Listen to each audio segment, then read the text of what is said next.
Hello friends, Tanya here, and I am back with the promised large die of the month video with 6 more cards. You asked for it, so I am delivering. Here we have the large die of the month kit, and I have cut lots of pieces for the flowers and the foliage here. I'm going to assemble one of the bell-shaped flowers and one of the 5 petal flowers. And then we're going to assemble one of the beautiful floral elements. This flower has 3 pieces. Each of those flower styles has 3 pieces. So there are 2 background foliage elements, and I actually die cut them with white in this particular example. And you can add the flowers right to this, and you can tell which flower needs to be where by the silhouette in that greenery piece. There are these little tiny 5 petal flowers also, and I could have used the die that has little tiny circles to add centers to these flowers, but I decided to spice it up with these Ruby Radiance gems from Trinity stamps. I really like how that turned out. Now I went ahead and created a whole bunch of those flowers. Here we have last month's embossing folder of the month, the floral archway. And we're going to use the beautiful essential 4 petal labels. We'll die cut that in a white cardstock first and then emboss it with that 3D embossing folder. And we're going to use this oval that I created in the last video for the kits of the month. The first card I'm making today is a 5x7 card, and we have a panel of cardstock that is, I think it is 4 3/4 by 6 3/4, and I am going to ink blend it with some saltwater taffy just around the outside because I don't need the entire panel to be this color. I wanted some extra interest and contrast to coordinate with the elements that I created for the centerpiece of this. Now we have our die cut and embossed layer, and then we have all of those flowers that we created. And I thought it looked a little flat. So we're going to add a little bit of spatters of water. And then we're going to do a little bit of ink smooshing on this. I'm going to smush this ink pad onto a piece of acrylic, or acetate, sorry, and spritz it with some water. And then we're going to use the acetate sheet to add some color to this cardstock. Now this is not watercolor cardstock, it's just 80-pound white cardstock. I think it might even be the hammer mill. We're just adding dabs of that ink all over and then heat set it with the heat gun. Now I'm going to adhere this directly to the card front. This is a 5x7 card base, and it doesn't really matter which end is up. We're just going to adhere this right on to our card base. Let that nicely adhere. I'm going to put the Misty on top of that because I did use quite a bit of technique that could warp the cardstock. Next, we're going to start adhering our different elements to the card main image. I like to put just little dots of glue behind each of the larger flowers, and I'm going to make this a little taller than the original oval.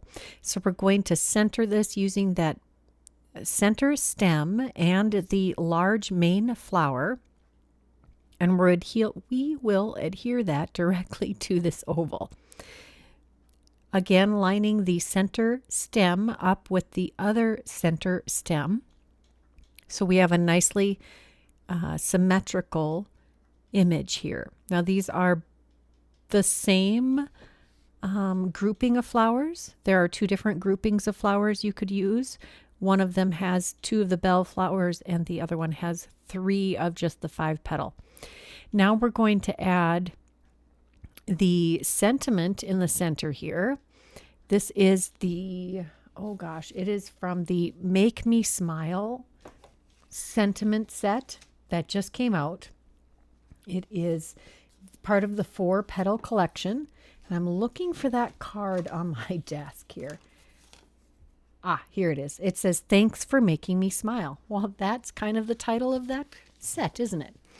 Next, we're going to add a little bit of extra cardstock behind each of these layers and adhere them to the card front. I wanted a little bit of dimension on here, and by using scrap cardstock, you not only use the waste that you would normally throw away, but you also just get a very subtle elevation without this being a tower of a card, and it makes it easier to mail it.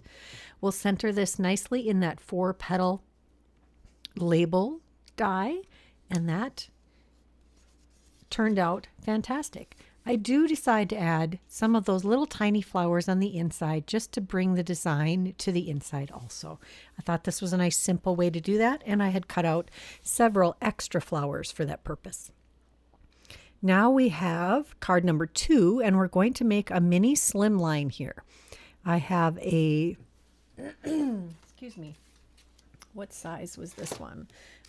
This one is 3 1/4 by 6 1/4 inches, and I had cut a panel that was 3 by 6 and embossed that with the 3D embossing folder from February.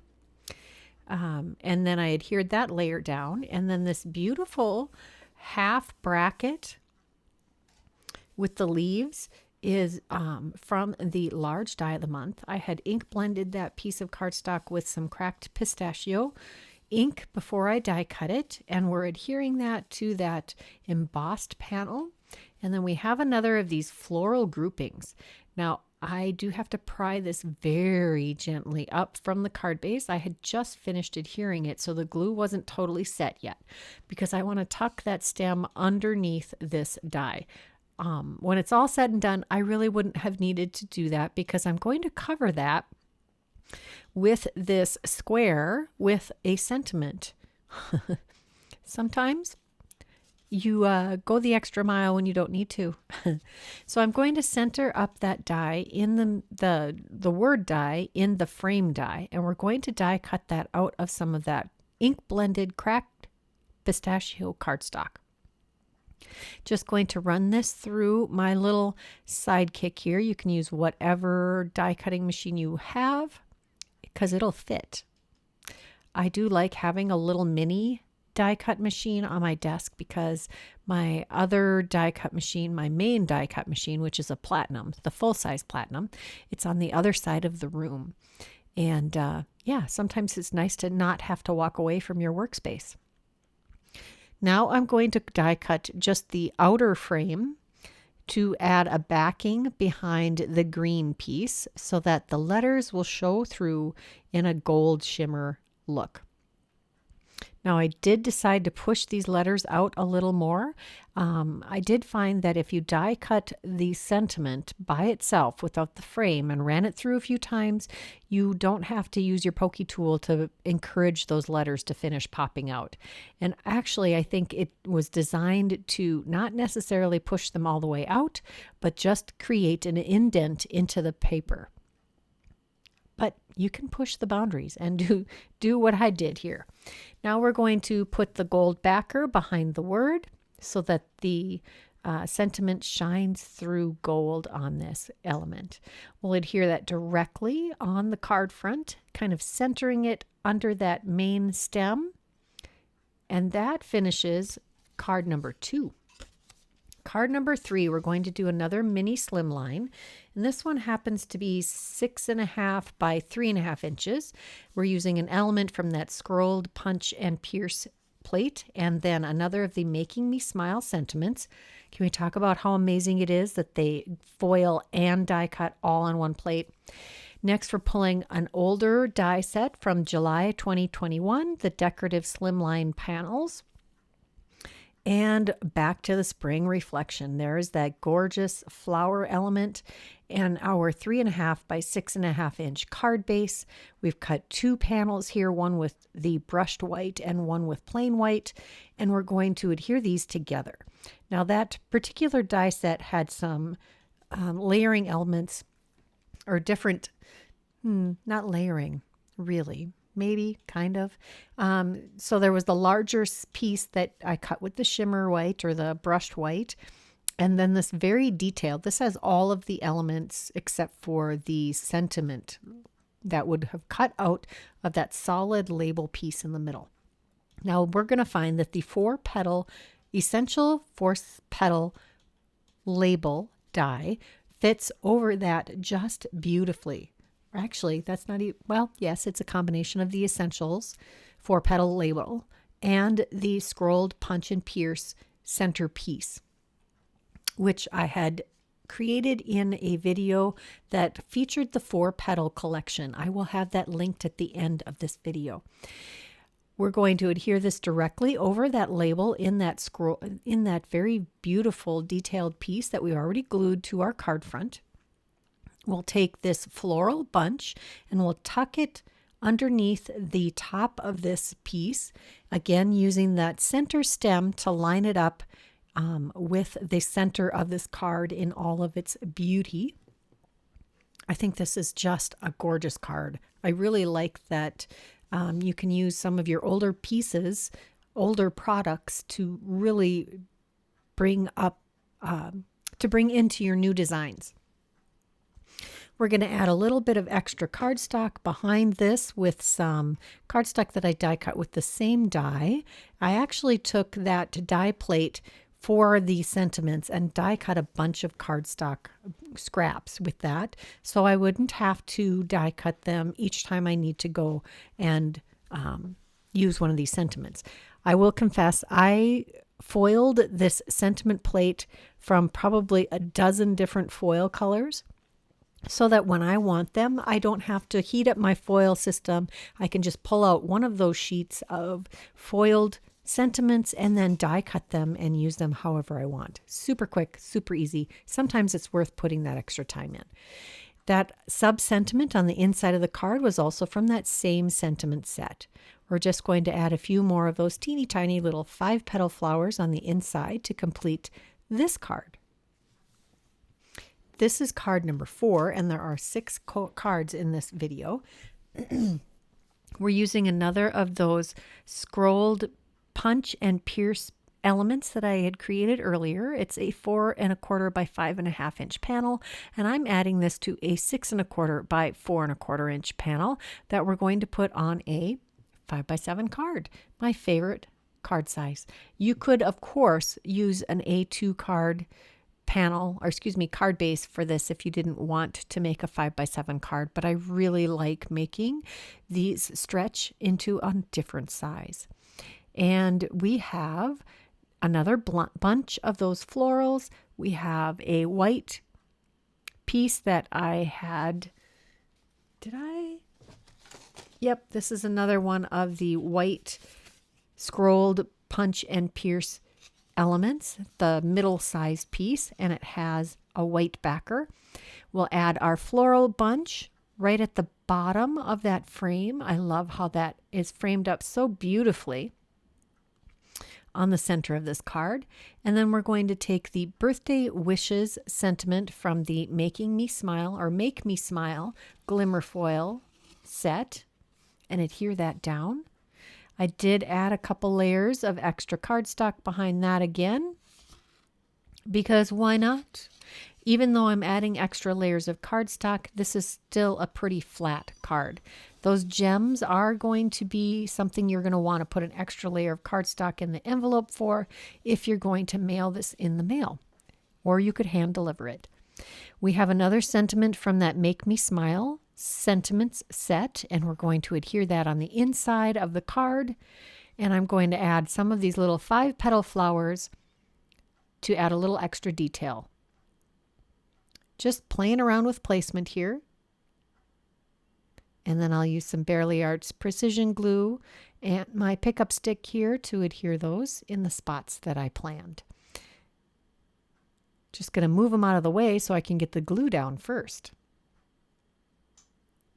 And that's card number 4, I think I said that was. Card number 5 is another mini slimline. I was really on a mini slimline kick this time. This is going to be very simple. We have another of the 3D embossed embossing folder of the month panels here. This is a 3x6 mini slimline. So I cut that to 2 3/4 by 5 3/4 and adhered that directly to the card panel. Actually, you know what? I might have used the precision layering mini slimline dies for all of these. And then after I get this nicely adhered, I have a heavyweight block to make sure that that very textured piece of cardstock sticks to our card base. I am also taking an extra piece of cardstock behind this piece from the scrolled punch and pierce inner piece. So this is white also.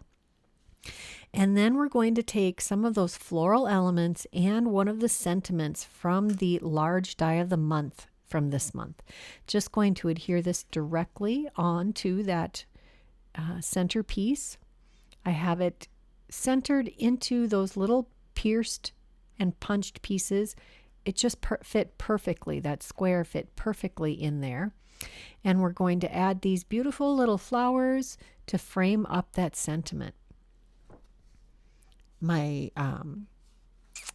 what do you call it? Press and seal was holding those pieces the way I had planned them. I love to use press and seal for that. This is the pink opalescent sequins from the Spellbinders shop, and we're going to add a scattering of these across the card because I can't have all of that white space without some extra bling. This is still a very simple card for me. We'll add one little pink flower to the lower corner of this card to finish it up. And then you can use this as a thank you card. I am going on a trip soon here to see a couple of my crafty friends. Super excited about that.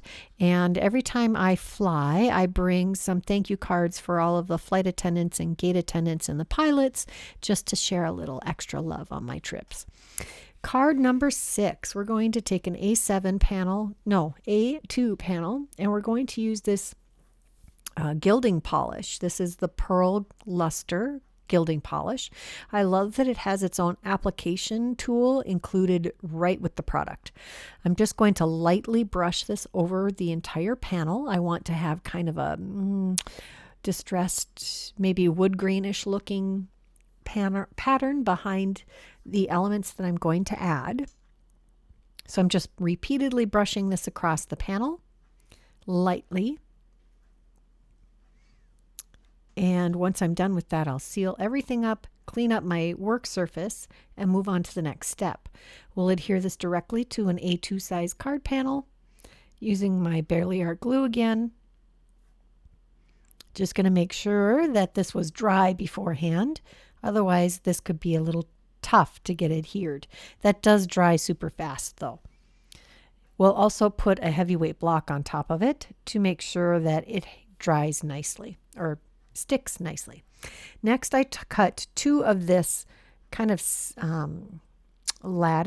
oval lattice pattern from the large die of the month, and this will frame out our A2 size card perfectly. That's actually what this was designed to do, so I thought I better use it the way it was meant to be used at least once. So I'm going to line this up carefully so it has even margins on 3 sides there.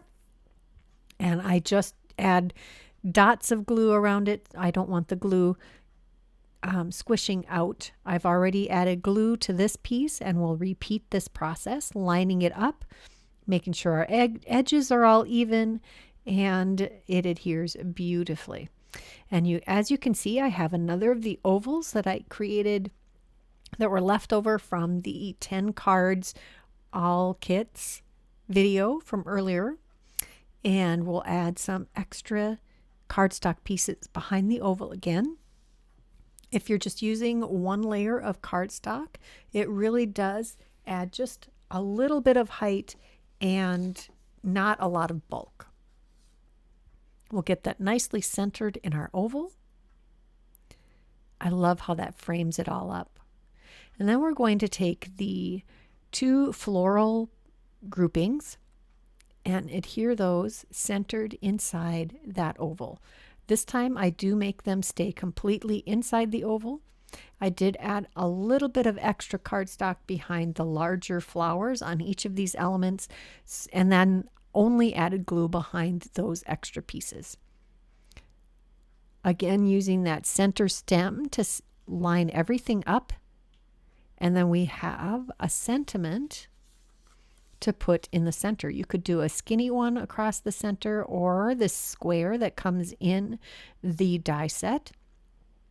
This is gold, brushed gold cardstock and some just plain white cardstock that I'm going to back this with. And it says Hello Spring. Now this time I die cut repeatedly, rolled this piece through the die cut machine until it pushed out all of those letters, and then cut out the outline of it by itself. So it's more of a two-step die cutting. The inside of the card got a couple of the flowers adhered inside also. That's all of the cards I created for this large die of the month video. I hope you enjoyed it. I think they turned out gorgeous. I love them so much. And I hope you give this video a thumbs up. Subscribe if you haven't subscribed in the past. And check that description box below for a list and link to all of the products that I used today. Also, leave me a comment. I'd love to hear what you have to say. Until next time, here are a couple more videos I thought you might enjoy. Bye-bye.